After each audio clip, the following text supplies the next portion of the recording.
আম্মা গো, ও আম্মা, 10 মাস 10 দিন গর্ভে ধারণ করে আম্মা সন্তান জন্ম দিলা। সেই সন্তানের নিজের হাতে ছোট্ট বেলা থেকে খাওয়ায় দাওয়ায় লালন পালন করে আম্মা বড় করে তুললা। এখন আবার সেই সন্তানের জন্যই তুমি আম্মা এত দুশ্চিন্তা করো, এত কষ্ট করো, এত স্ট্রাগল করো, এত কান্দাকাটি করো। আল্লাহ তাআলার কাছে তুমি নামাজ পড়া প্রতিনিয়ত। আম্মা জান, সন্তানের সফলতার জন্য তোমার এত চিন্তা। আম্মা দোয়া করো আম্মা জান, ইনশাআল্লাহ তোমার দোয়া আম্মা বিফলে যেত না আম্মা।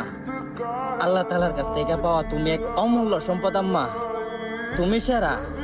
তোমার দোয়া আম্মা বিফলে যেত না আম্মা। আমি সফল হবো ইনশাআল্লাহ একদিন। উমু আম্মা উমু, আমি আম্মা একদিন সফল হবো।